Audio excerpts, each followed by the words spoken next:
आप सभी लोगों का स्वागत है आपके अपने ऑनलाइन इंस्टीट्यूट सक्सेस विद आशीष में। आज का हमारा जो क्लास है वह मध्यकालीन भारत के इतिहास से संबंधित जो हमारा सब्जेक्ट है, जो विषय है, उसमें हम जो टॉपिक आज डिस्कस करेंगे वह है तुगलक वंश। तो तुगलक वंश से संबंधित हम इसके पहले वाले क्लास में हम बता चुके हैं कि किस प्रकार से तुगलक वंश की स्थापना 1320 ईस्वी में गियासुद्दीन तुगलक के द्वारा किया जाता है।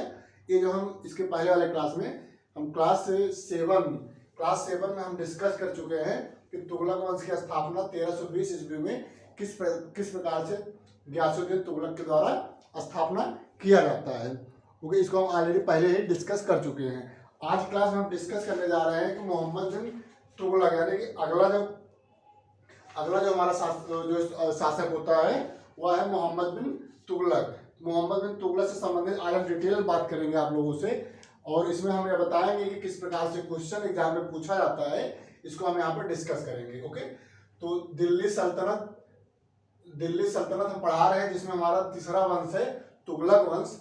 और तुगलक वंश से संबंधित हमारा इसके पहले वाले क्लास में हम बताए हैं तुगलक वंश की स्थापना गियासुद्दीन तुगलक के द्वारा 1320 ईस्वी में किया जाता है, और 1320 से लेकर के 1325 ईस्वी तक वह सुल्तान के रूप में दिल्ली सल्तनत पर अपने शासन को स्थापित करते हैं। और इसके बाद जो है उनकी जो मृत्यु हो जाती है, और फिर अगला जो है सुल्तान मोहम्मद बिन तुगलक 1325 ईस्वी से 1351 ईस्वी तक यह स्वयं सुल्तान पद को धारण करके अपना जो प्रशासन संचालित करता है। तो आज क्लास में हम डिटेल पढ़ाएंगे आप लोगों को कि मोहम्मद बिन तुगलक किस प्रकार से अपने शासन को संचालित किया, और यह जो है सुल्तान के रूप में किस प्रकार अपने जो सुल्तान के वर्चस्व को किस प्रकार से स्थापित किया। तो यहाँ पे हम देखेंगे मोहम्मद बिन तुगलक से संबंधित पूरा जितने भी फैक्ट एग्जाम में पूछे गए हैं वो सभी फैक्ट को यहाँ पे हम डिस्कस करेंगे, जो भी एग्जाम में आएगा भी या फिर जो पूछा गया। जैसे एग्जाम में पूछा गया है कि जो है किसी विभाग की स्थापना कौन किया था, या जो है मोहम्मद बिन तुगलक के द्वारा किया गया था। दीवाने अमीर कोई की स्थापना मोहम्मद बिन तुगलक के द्वारा किया गया था। और एग्जाम में पूछा जाता है कि जो है इसके जो है कृषि ऋण जो है कौन प्रदान किया था, कौन सुल्तान किया था।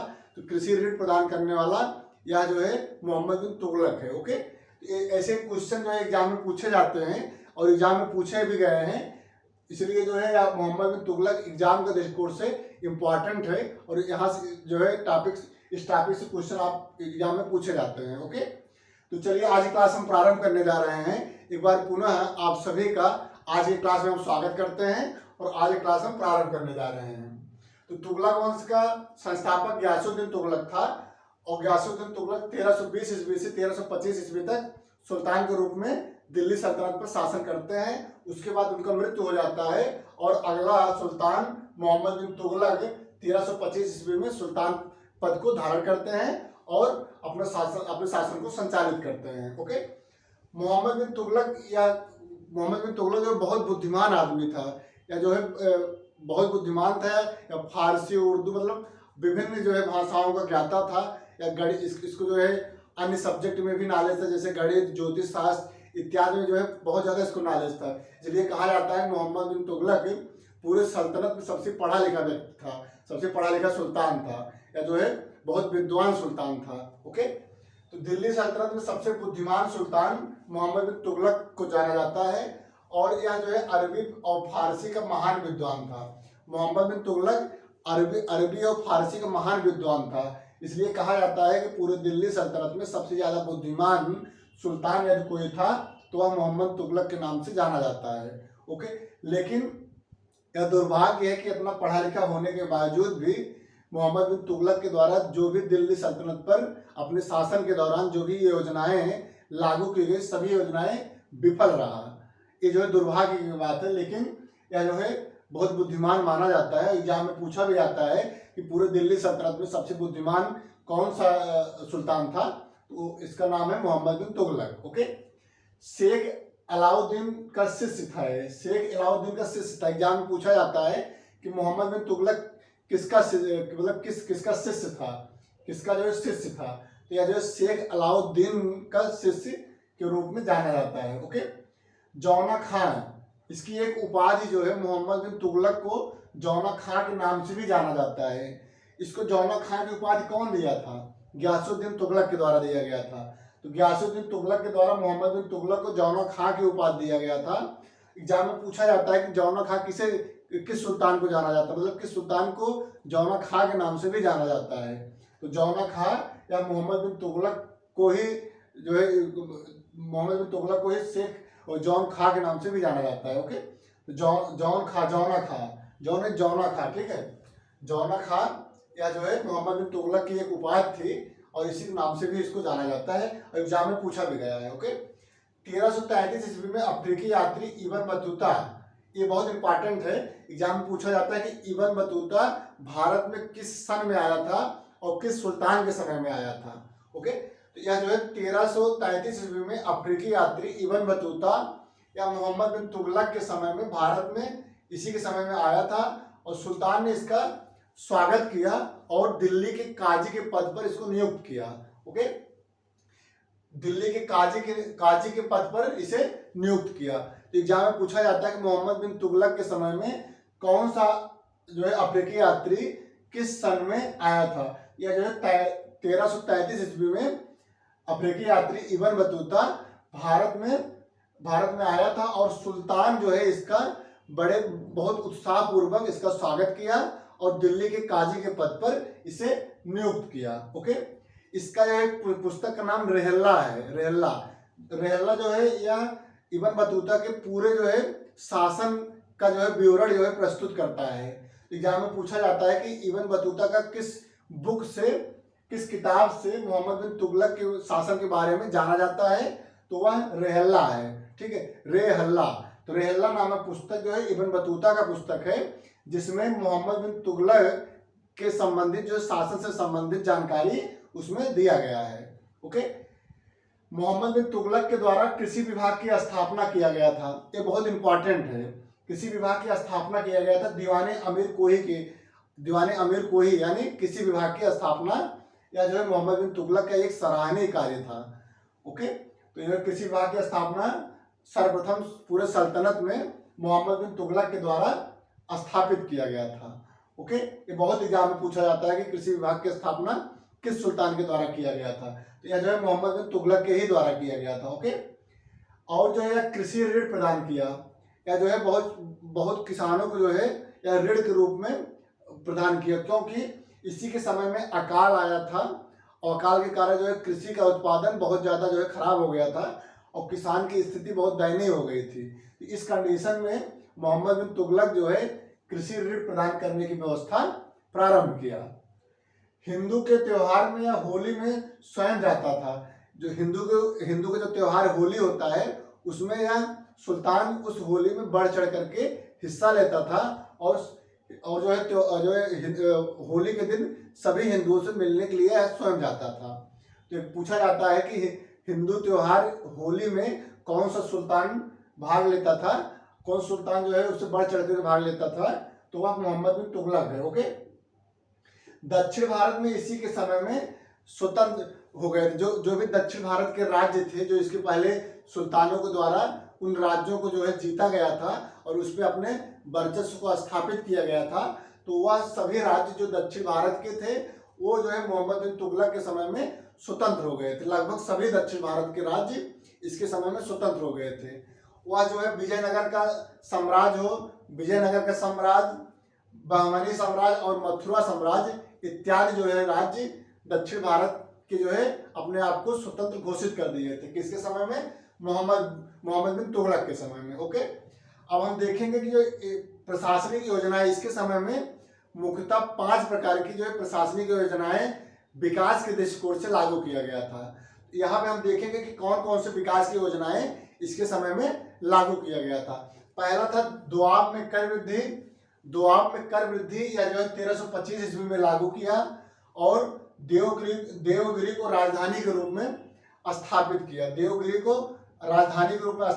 1326 से लेकर के 1327 यानी 1326 या 27 में इसको जो है स्थापित किया। यानी देवगिरी पहले जो है मोहम्मद बिन तुगलक की राजधानी दिल्ली थी, लेकिन यह जो है दिल्ली से अपने जो राजधानी को ट्रांसफर किया और देवगिरी में यह अपनी राजधानी को स्थापित किया। इसी प्रकार से सांकेतिक मुद्रा को भी इसमें जारी किया, कब? 1329 ईस्वी में। और खुरासान का अभियान जो है 1330 ईस्वी में प्रारंभ किया। इसी प्रकार से पांचवा जो इसका योजना था वह था कराची अभियान, जो 1337 ईस्वी में होना था। ओके, अब हम डिस्कस करेंगे कि यह जो है प्रशासनिक योजनाएं जो मोहम्मद बिन तुगलक के द्वारा लागू, मतलब इसको जो प्रारंभ किया गया था, इसका परिणाम क्या हुआ। क्या जो है मोहम्मद बिन तुगलक या इस योजनाओं को सफल करने में, मतलब सफलता प्राप्त करने में सफल हुआ था, या ये सभी योजनाएं विफल हो गई थी? हाँ, ये सभी योजनाएं विफल हो गई थी। क्यों? उसी कारण को हम बताने यहाँ पे चल रहे हैं। क्या कारण थे, वह कौन से कारण रहे होंगे जिसकी वजह से मोहम्मद बिन तुगलक के द्वारा प्रारंभ किए गए सभी योजनाएं विफल हो गई, और यह एक जो है विफल जो है सुल्तान के रूप में आगे जाना जाता है। इसकी सभी योजनाएं जो है अपने सुल्तान पद के धारण करने के बाद जो योजनाएं दिल्ली सल्तनत पर लागू किया, वह सभी योजनाएं विफल हो गई। और विफल होने का बहुत से कारण हैं, उस कारणों को हम यहाँ पे डिस्कस करने जा रहे हैं।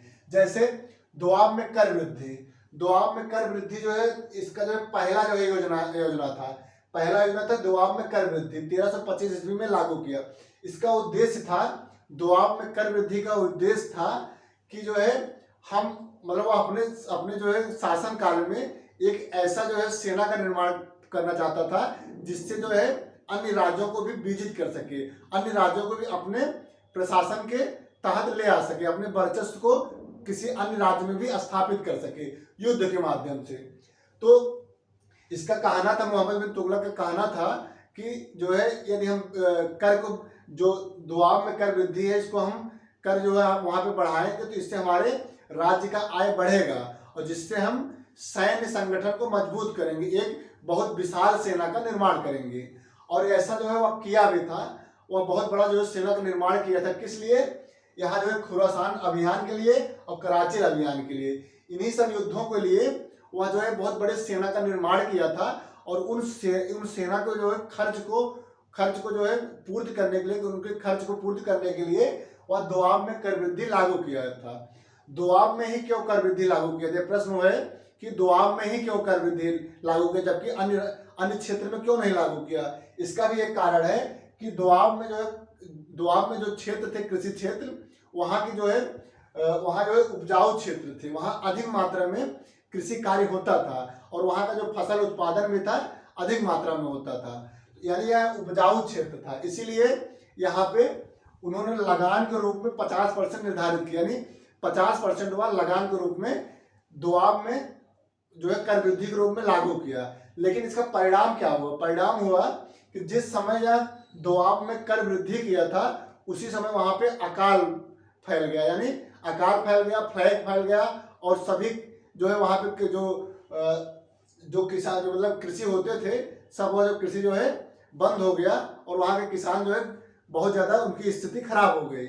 इस कारण जो है यह दोआब में कर वृद्धि की योजना भी मोहम्मद बिन तुगलक का फेल हो गया। और यही कारण था कि जब अकाल वहाँ पे फैला तो किसान जो है गरीब हो गए, उनको खाने के लिए भी नहीं था, तब ये जो है कृषि विभाग की स्थापना किया था। यही कारण था कृषि विभाग की स्थापना करने का।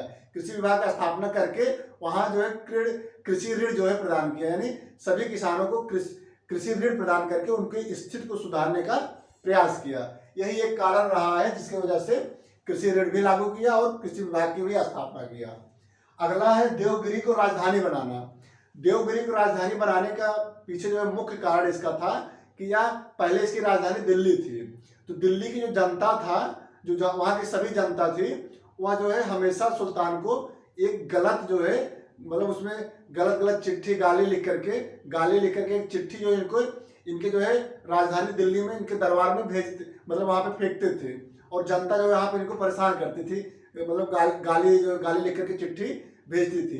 इन जनता को सजा देने के लिए वह स्वयं को यहाँ से राजधानी चेंज किया और देवगिरी पे ला करके कर दिया। ओके, तो देवगिरी में राजधानी ट्रांसफर करने का यही एक कारण था। दूसरा कारण क्या था? दूसरा कारण यह था कि प्रशासनिक सुविधा की वजह से देवगिरी को राजधानी के रूप में यह स्थापित किया। प्रशासनिक सुविधा क्या है, मतलब मोहम्मद बिन तुगलक का कहना था कि पूरे दिल्ली सल्तनत का या देवगिरी जो है एक केंद्र बिंदु था, यहाँ से सभी क्षेत्रों में प्रशासन करना आसान था, इसीलिए इसको जो है देवगिरी को राजधानी के रूप में स्थापित किया। ओके, और इसका नाम जो है दौलताबाद नाम रखा। ओके, नेक्स्ट है सांकेतिक मुद्रा का प्रचलन। अपने समय में वह सांकेतिक मुद्रा को लागू किया।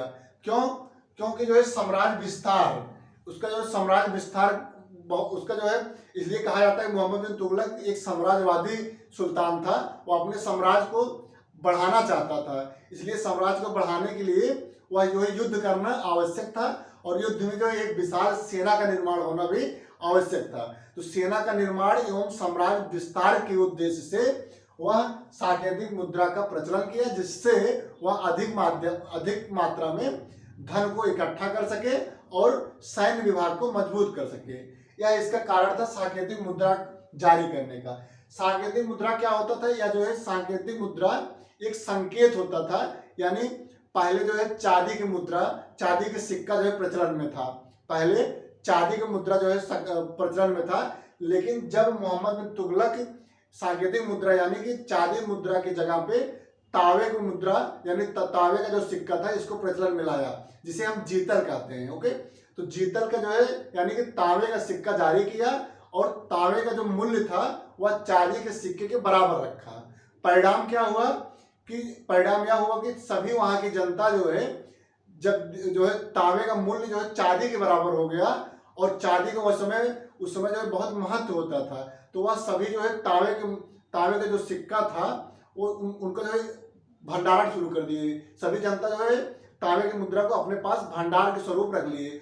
इसका जो परिणाम यह हुआ कि जो है मुद्रा का वहां पे कमी हो गई, और यह व्यवस्था भी एक विफल हो गई, यानी यह व्यवस्था भी असफल हुआ। ओके, तो असफल क्यों हुआ, क्योंकि वहां की जनता जो है उन तांबे की मुद्रा को भंडार मतलब अपने यहाँ जो है इसको इकट्ठा कर लिया, अर्थात वो मार्केट में कमी हो गई।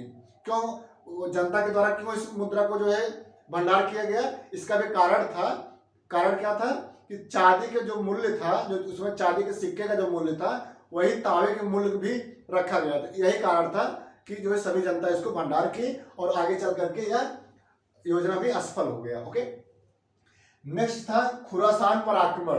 खुरासान पर आक्रमण जो है 1330 ईस्वी में करने का इनका प्लान था, लेकिन यह भी जो है आक्रमण किया नहीं गया था। इसमें जो है 3 लोग मिल करके आक्रमण करने वाले थे, जिसमें मोहम्मद बिन तुगलक था, तरमासरीन और मिस्र का सुल्तान, यानी मिस्र का सुल्तान तरमासरीन और मोहम्मद तीनों मिल करके खुरासान पर युद्ध करने वाले थे। लेकिन आगे चल करके ये जो है मिस्र का सुल्तान और तरमासरीन ये दोनों अलग हो गए, और यह जो है आक्रमण सफल नहीं हो सका। तो ये भी योजना जो है विफल हो गया। क्योंकि इसमें जो 3 लोग मिल करके आक्रमण करने वाले थे, उसमें 1 या 2 लोग जो है इस संधि से हट गए, और यह आक्रमण भी नहीं हो सका। अगला था कराचिल अभियान। कराचिल अभियान यह 1337 ईस्वी में करने वाला था, लेकिन जब यह आक्रमण किया तो उस समय इसको जो है मतलब इसको जो है जानता नहीं था कि हम किस समय युद्ध करना था हमें। तो ये जो है मतलब बहुत ज़्यादा सोच समझ के इस युद्ध को प्रारंभ नहीं किया था। परिणाम क्या हुआ कि जो है युद्ध की स्थिति को इसको नॉलेज नहीं हुआ था, और यह जो है युद्ध प्रारंभ कर दिया। और युद्ध प्रारंभ करने के कारण यहाँ पे जो है उस समय ठंडी थी, और बहुत ज़्यादा बर्फ पड़ रहा था, और सर्दी थी, और वहाँ जो बर्फीली तूफानें चल रही थी। इसी वजह से यह भी अभियान असफल हो गया। वहाँ जो सेना जो है भेजी थी, वो सेना सभी ठंड की वजह से मर गई, और जो जिंदा भी थे वो आकर के बीमार होकर के मर गए। तो यह भी योजना जो है कराचिल अभियान भी एक प्रकार से असफल हो गया, और इससे खुरासान आक्रमण एवं कराचिल अभियान दोनों के द्वारा मोहम्मद बिन तुगलक का एक अपार धन, यानी जो सैन्य का निर्माण किया था, जो बहुत बड़ा जो सैनिकों का निर्माण किया था, उसमें बहुत ज़्यादा धन लगा था। लेकिन वह सभी सेना जो है सब जो है इस युद्ध के माध्यम से वो सभी नष्ट हो गई सेना, और इसका जो इकोनॉमिक जो आर्थिक व्यवस्था था वह सभी आर्थिक व्यवस्था डैमेज हो गई। इसीलिए कहा जाता है कि मोहम्मद बिन तुगलक के समय में इसने जो योजनाएं तो बहुत अच्छा सोची थी, लेकिन कोई भी योजना मतलब सफल नहीं हो सका। सभी योजनाएं इसकी असफल हो गई और इसके समय में आर्थिक व्यवस्था जो थी बहुत दयनीय, मतलब बहुत खराब कंडीशन था उस समय। उस समय जो गरीबी, इसके समय में गरीबी बढ़ी और जनता जो है अकाल का सामना किया, वहाँ की आर्थिक व्यवस्था भी कमजोर हो गई। तो ये सब जो है मोहम्मद बिन तुगलक का जो है शासन के समय में ये सब समस्याएं आई थी। ओके, तो आज की क्लास में हम आप लोगों से डिस्कस किए कि मोहम्मद बिन तुगलक किस प्रकार से तुगलक वंश की यानी तुगलक वंश के तहत अपने शासन को संचालित करता है और किस प्रकार से कौन कौन सी योजनाएं वह लागू करता है और इन योजनाओं का क्या परिणाम होता है और किस प्रकार से यह सभी योजनाएं विफल हो जाती हैं और जो है एक असफल सुल्तान के रूप में किस प्रकार से मोहम्मद बिन तुगलक को जाना जाता है। ठीक, तो अगले क्लास में हम डिस्कस करेंगे इसके अगला जो है सुल्तान जो होगा उसको हम डिस्कस करेंगे। जैसे इसके अगला का जो सुल्तान है वह है फिरोज शाह तुगलक। ओके, तो फिरोज शाह तुगलक से संबंधित हम अगला क्लास पढ़ाएंगे। अगला जो हमारा 9th क्लास होगा, 9th क्लास में हम पढ़ाएंगे कि जो है फिरोज तुगलक किस प्रकार से अगला जो सुल्तान बनता है और अपने सुल्तान पद धारण के बाद वह कौन कौन से ऐसे कार्य करता है जो हमारे एग्जाम के लिए इम्पॉर्टेंट होगा। तो आज क्लास में इतना ही। आप लोग हमारे वीडियो को जो देखिए और हमारे यूट्यूब चैनल को सब्सक्राइब करिए और हमारे इस वीडियो को आप लोग जो है मैक्सिमम शेयर करिए और यूट्यूब चैनल को सब्सक्राइब करिए प्लीज़। हमारा क्लास वीडियो कैसा लगा है ये आप लोग कमेंट के माध्यम से बताइए और वीडियो को लाइक करिए, कमेंट करिए, शेयर करिए और चैनल को हमारे सब्सक्राइब करिए प्लीज़। तो आज क्लास में इतना ही। बहुत बहुत धन्यवाद। Thank you so much.